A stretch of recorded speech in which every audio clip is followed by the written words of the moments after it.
Alright, so we'll be continuing and actually starting with the classroom trial.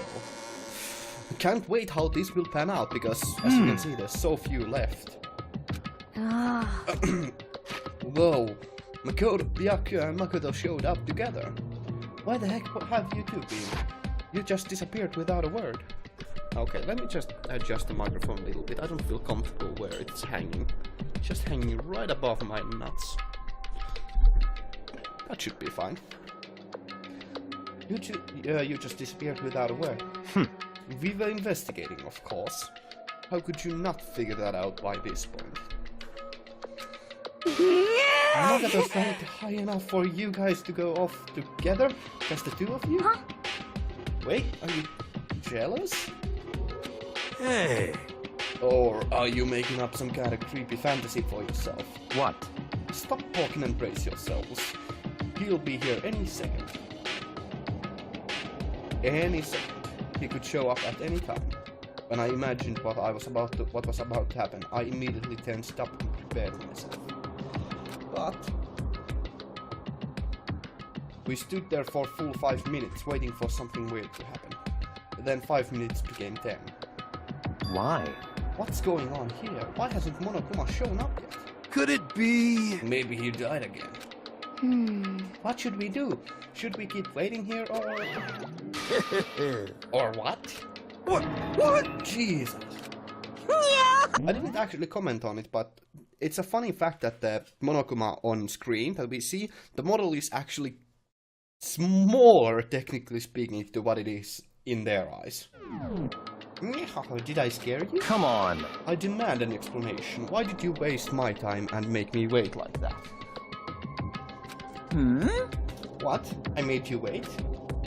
You've got it all backwards. You're the ones making me wait. Huh? In other words... I'm waiting for everyone to arrive. We can't start till everyone's here now, can we? What are you talking about? Everyone is here. We've all been waiting for you. Oh, sorry, but you're wrong. I've been waiting 10 minutes now, so it's okay if I punish the one making us all wait, right? If we all agree it's a violation, I'll arrange a punishment right now. If it's me you're waiting for, I'm here. And this is gonna be Kyoko. I'm really sure of that. When we heard that voice, we all spun around to look. Hey. Yep. God, am I glad that she's alive. Oh my goodness. I'm here and no rules been broken. Kyoko. Kyoko, you're still alive? Oh no, that's a ghost! Stop talking. If you wanna fight, do it at the class trial. We need to save some of the fun for later, right? What? But is it okay that there's no particular penalty for being late? Is that right? I made it here just fine. What school regulation did I violate? Am I wrong? You're so selfish, so spoiled. Alright, there's no penalty officially, but I bet you'll be sorry later. Shing! Oh no, I'll make sure you're sorry later. Anyway, hustle your butts onto the elevator. I'll be just one step ahead of you. When Monokuma was gone, we all rushed up to Kyoko. Kyoko! So you really didn't die? Indeed. Of course I didn't die. Thank God, I'm so glad you're okay. Perhaps, but that's not necessarily a good thing for us. Huh? That's right, now we've got to deal with a ghost.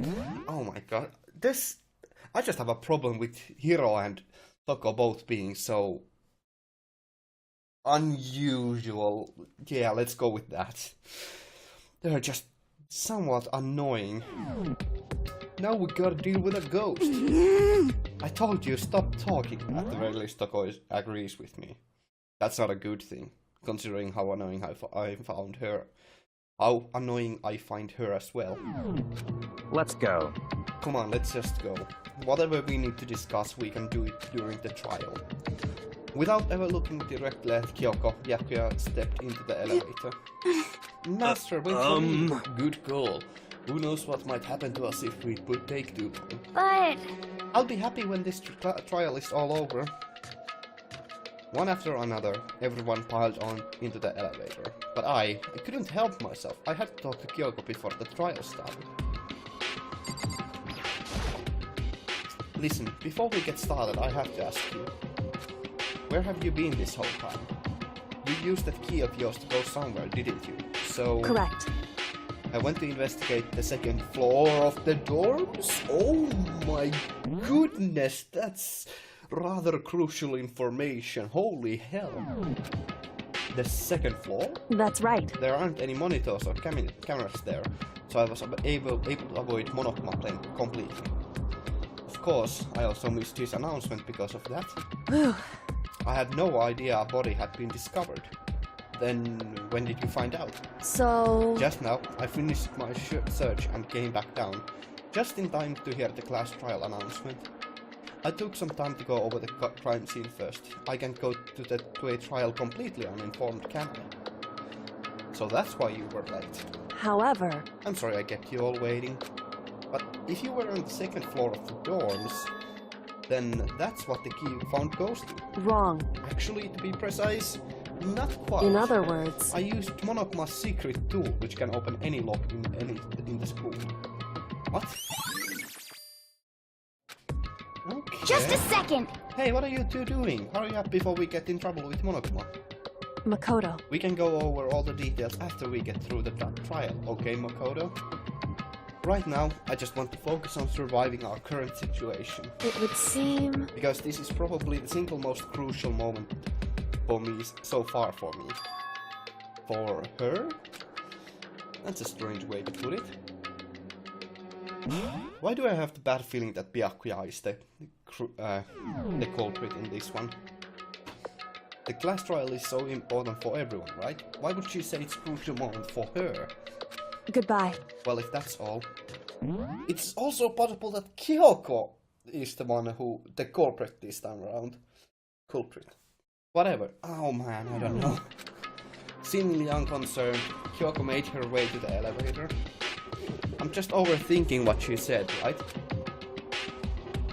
Jesus Christ. I have no idea who the culprit actually is this time around. No idea. It's either Kyoko or Byakuya in my opinion. Or another pseudo-suicide? No clue. And the door slid shut. Who could it have been actually? This time the clunking was loud enough to hurt my ears, and the dread began to consume me once again. I can't imagine ever getting used to the mental pressure that comes with preparing for an execution. In that dusky darkness, nobody said a word. We just stood there, silent and still. After an immeasurable period of time, the doors opened without warning. A dazzling light penetrated every depth of my eyes.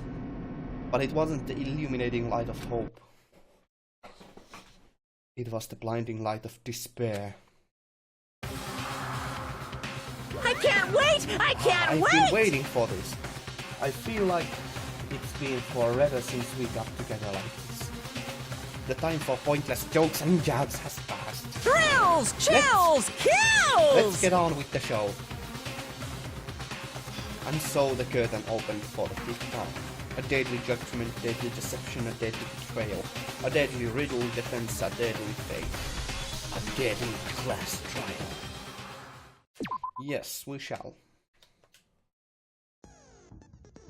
Set skills. Envious influence. Influence gauge. That isn't that the health? That should be the health. So this one I want to keep. Now I actually have to do a decision. I don't have enough of these. Huh. This is also... Crystal prediction is also useful. So one of these is going to have to go. No, I don't think I'm gonna need the influence gauge.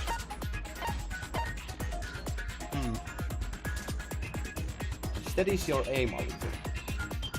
No, I don't need that. No, I don't want that.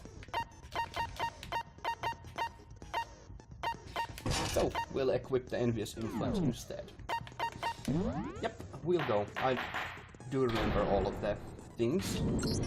Maybe the Let's application begin will with be a hard. basic If you can figure out, then I'll punish. Okay, well, I'll leave the rest up to you. Well then, let's discuss the specifics of the victim.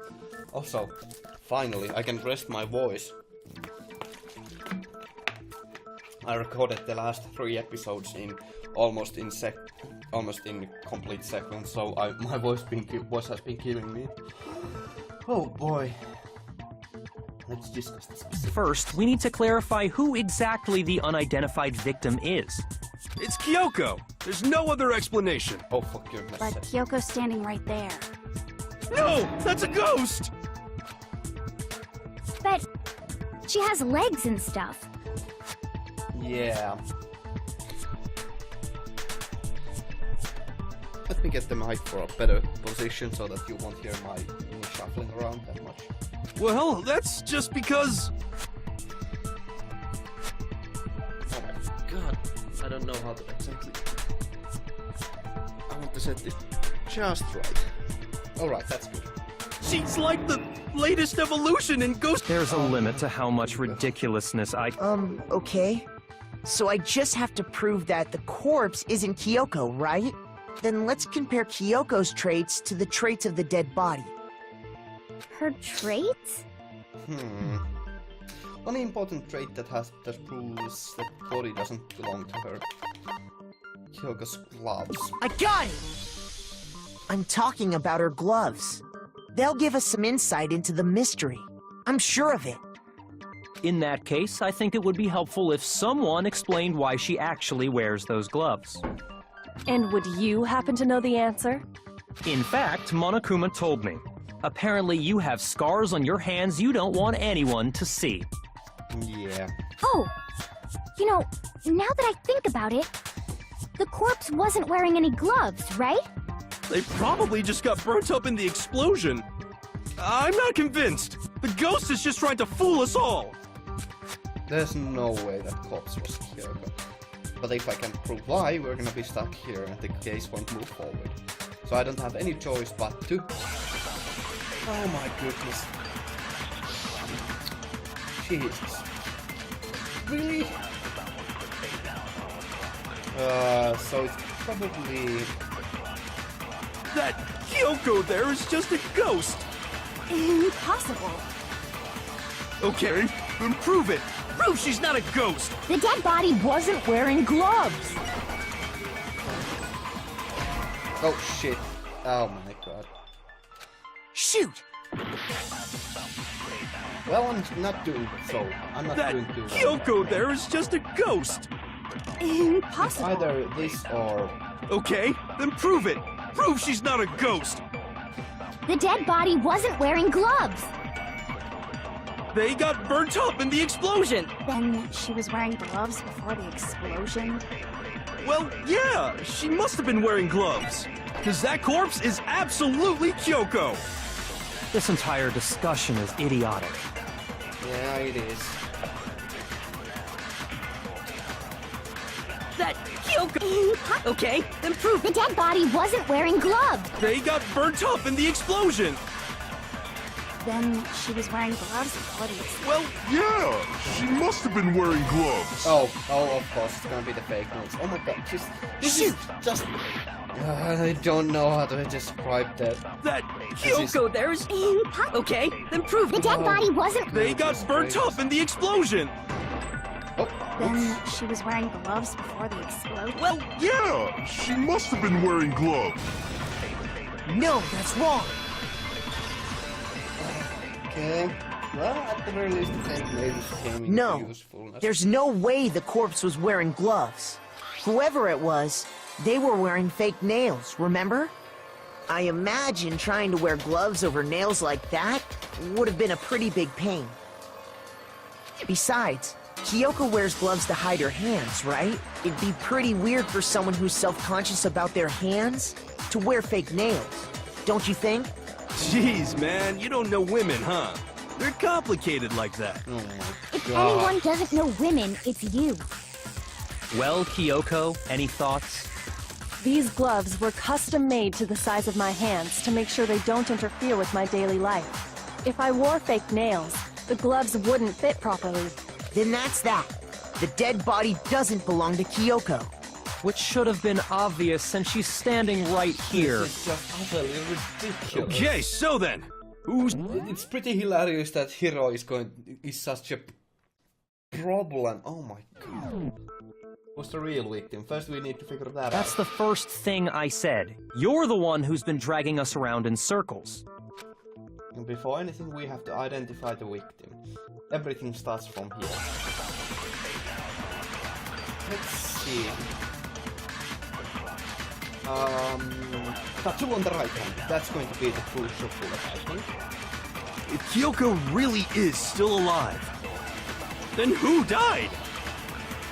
There's gotta be some way to figure it. I don't think so. The face was scorched beyond recognition. And there wasn't any description in the Monokuma file. Oh my god. Well, if we can't identify The body. No, that's wrong. Well, I got There was lost out a one little clue bit. left behind that we can use to identify the body. What? For real? If you're lying, you'll die a cruel and unusual death. Cruel and unusual death. This I gotta see. She's just being stupid. Ignore them, Makoto. Tell us what you're talking about. The key to figuring out who it was is the tattoo on the back of her hand. Oh, yeah. The design's pretty strange, huh? Is this a dog? Her master must have made her get it. To be like, you're my bitch. Oh, how vulgar language you use, Toko. Seriously? They really did something that humiliating? No, that's not it. The identity of the victim is hidden within that tattoo. Oh, really? If you compare the tattoo to other information we have, the victim's identity should become very clear.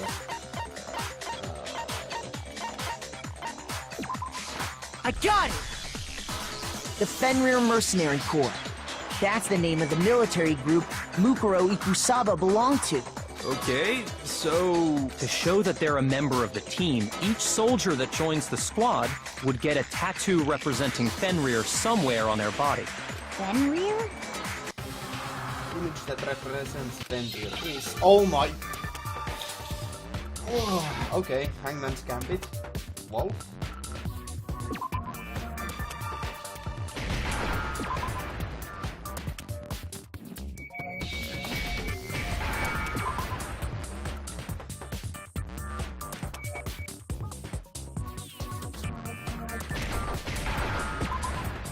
Right. That Now was I simple understand. enough. Well, this is surprisingly simple so far. The but representation of Fenrir it's is gonna be hard to a find, wolf. It's gonna be hard to find out who the actual murderer is. Fenrir, the wolf of Ragnarok. It's from Norse mythology. A huge, world-ending wolf beast. Oh man, how fitting that this is right after this case came. How fitting that this case, I am playing this case right after I have finished Senyo's Sacrifice, or Hellblade Senyo's Sacrifice, because that has to deal with the one boss in that game actually is Fenrir, so. He's the Kinda child funny. of the trickster god Loki, and a female giant. Man, after all this time, we finally got a glimpse of the literary all-star. What? No. What? No. A wolf tattoo. Then that means... Oh right. Oh right. Toko is the literary ultimate writer or something. That's pretty neat. Exactly. The body we found had a tattoo of a wolf. Which means that person must have once belonged to Fenrir. Well, not necessarily. I think like a wolf tattoo would be pretty cool, and normal people could get that as well. But yeah, it's a coincidence. So it must have been Mukuro. Not necessarily, but okay. What? Hold on. Isn't she the one that was behind this whole thing? You sound surprised, but you're absolutely right. Oh, do tell us. Yes, indeed. The trial this time is to solve the murder of Mukuro Ikusaba. What? Are you saying the mastermind is dead? And now we have to have a cool-ass trial? Now, I don't actually think that the mastermind is dead. I actually think that there might be someone else still here. At least that would make sense. I mean... No, it means we were wrong in thinking that Mukuro was the mastermind at all. But I mean, being the ultimate despair seems like a pretty mastermindy title to me. Maybe we shouldn't have been thinking of her as the ultimate despair in the first place. After all, looking at her profile, I didn't see anything that would fit such a description. All it said was that she was the ultimate soldier. If I remember correctly, that other information came from... Yes, Kyoko. That's what you told Makoto, right? So that means Kyoko got it wrong? And who was she? Who was Mukuro Ikusaba? She's been gone this whole time? And when she finally turns up, she gets killed. Yeah, Usually when there's a weird. scene where an important character dies, it has a lot more detail. Yeah, that's really strange that there would be another character who would just show up dead, basically. So you're saying she wasn't an important character? Which would mean she was the same as us. Just another participant. Yeah, there was a lot of people. Like, people do die randomly. Then who's the real mastermind? It must have been the Hope's Peak Academy headmaster after all. No, the headmaster has nothing to do with it. Yeah, that's true. We were told that it's one of the... it's the mastermind. But how can we trust that? We already know your information about Mukuro was wrong. My information was not wrong. Okay. We're in the middle of a trial right now. Figuring out who killed Mukuro is first and foremost. Please limit all future prattle, chatter, and chit-chat as much as possible. But we were told that it's the student killed was the culprit as either way, so... Fine. Uncovering the identity of the mastermind will have to wait. But remember this. No matter what happens, we will find out who you really are. I stake my family name on it. Oh, I do think maybe it was Bianca. I have officially decided to completely ignore all such attempts at provocation. Now then, just so nobody's confused, let me state this one more time for the record. The reason we're having a class trial is because a murder among the students has taken place. Hammer that point straight into your big ol' brains! What you're saying is that both the victim and the culprit are part of the student body? Then, one of us killed Mukuro? Wait, no! There's a chance that there's some mystery 17th person who's been hiding all along! Actually... Nope! There are only 16 students in total that have been taking part in these events. Seriously? Then, one of us killed Mukuro? Who did it? Who's the killer this time? Get a hold of yourself. We've already narrowed down the list of possible suspects. Huh? I'm sure you realize who I'm talking about, right, Makoto? Who the evidence points to? Based on what we know, there can be only two suspects. Makoto and Kyoko. I got it! You've narrowed it down to Kyoko and me, right? Why do you say that? Allow me to explain. Just after nighttime last night, I went to the garden, so I can confirm that at that point, there was no dead body there. And now, I'm going to cut the episode short here, because I'm gonna conclude the rest of the class trial in the second episode. Another episode, whatever. So, thank you all very much for watching. I hope to see you in the future. Well, you most likely should show up in the next episode, because, well, we're gonna be concluding the class trial. Thank you very much for watching. I hope to see you in the future. Have a great day and stay awesome. Ganmu out.